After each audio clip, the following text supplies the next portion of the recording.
Hey guys, this week I'm going to talk to the radio audience about God's eternity. How He has no beginning, He has no end. In fact, even the idea of eternity isn't entirely accurate to say God is eternal, in that it might imply that God dwells in eternity, and in reality, eternity dwells in God, right?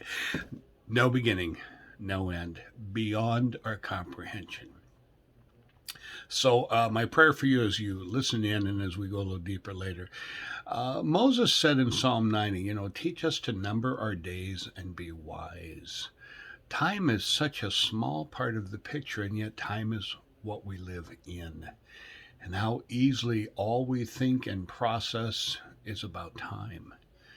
And we need to find that ability to walk by faith, which means we keep looking to the one who is not limited by time, but gives our time meaning. So I trust your heart's going to be encouraged. We'll talk more a little bit later. Hi, this is Pastor Dave. Welcome to Persistent Hope. Each week we're spending time talking about a characteristic of God. Now I'm doing this because how we view God is very important. If we see God as someone who is unjust or unkind, uncaring, is going to affect how we view our world, how we view other people, even how we view ourselves. But if we see God for what I believe He really is, as loving and good and kind, that will have an amazing effect on us because that's who God is. Now, in some ways, it's hard each week to describe a character of God because He is so much more than that character that we've been describing.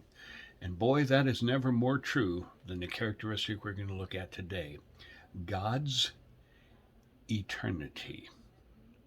Do you understand eternity? Yeah, I don't either. When I do a wedding, and before I hand the ring to the groom to place it on the bride's finger, I will remind the couple that the ring is circular, representing eternity, no beginning and no end. But eternity, well, it's a word, it's a noun. There's really no way to define it, just like there's no way to define God. Boy, in the Old and New Testament, they tried to use the right word to describe eternity, to describe God, and they literally had to use a word that wasn't used for anything else, and it was still inadequate. You can never find a word that adequately describes God. You can never find a word that adequately describes His eternity. God is indescribable. He cannot be put in a box, nor can He be put in time. The Bible begins and throughout its pages assumes the existence and the eternity of God. The very first verse of the Bible in the first book of the Bible, Genesis chapter 1, verse 1. In the beginning, God created the heavens and the earth. In the Gospel of John, the very first verse, in the beginning was the Word, and the Word was God, and the Word was with God. That's talking about Jesus. In the last book of the Bible, first chapter, the fourth verse, God is, God was, God evermore will be. We need God because He is our eternity. We need Christ because He is our eternity or tomorrow. He's our guarantee of that which will be. He's our resurrection, and He is our life. Now, there's more to God than we'll ever be able to understand. That's why we live a life of faith. And that's also why, to some, it might seem easier to not believe God exists or to create a God that fits their way of thinking. But the reality is, we have no control over time. We can't control our past. We can learn from it. We can't control our future, but we can try to make good decisions today that make our future better. But really, all we have is this moment. But we can give this moment to that eternal God who loves us, who created us, and who never changes. So I have an assignment for you. Why don't you just bow your head and say, God, thank you for the gift of today. I give it to you. Thank you for the gift of today. I give it to you. I'll talk to you more on Wednesday. God bless. There's a verse in Isaiah that says, "For this is what the high and lofty one says." So that's what God is using to describe himself, high and lofty. Here's what he says: "He who lives forever, whose name is holy. I live in a high and holy place, but also with him who is contrite and lowly in spirit, to revive the spirit of the lowly and to revive the heart of the contrite."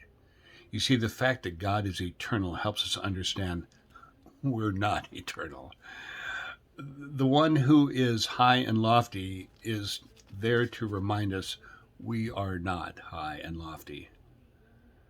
Our present situations make it easy to focus on the now, and maybe we're in a position of authority or honor, and people look to us and look up to us and notice us. And so in this moment, we might get a picture that we think is the picture, but it's only the picture of the present, is not the picture of eternity. You see, hope doesn't come when life is easier, nor does hope come when life that has been difficult becomes easier. Hope comes when we realize we live for the one who sees the biggest picture. His picture is bigger than history. You notice sometimes when you're struggling, you want to know why. You know why we don't know why? Because the answer we couldn't comprehend. We can't see tomorrow. We can't see beyond the moment. But we can go to the God who knows. We need God to help us see our world so that we can live in persistent hope, knowing that God is above everything. Have you ever flown in an airplane and looked out the window once you're in the air and you see that floor of clouds, all different shapes, and either the sun or the moon or the stars are bouncing its light off of those clouds, and you just see beauty and you just see clarity. But maybe what you don't realize is those on the ground that you're flying over, when they look up, all they see is an overcast sky.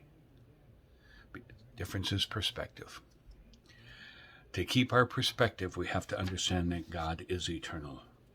You see, I don't believe lost people are attracted to us because of how well we live our life. I think lost people are attracted to our message because we live with a different view. We live with eternity in mind. And why do we do that? Well, because God loved us, He created us, and He never changes. God bless.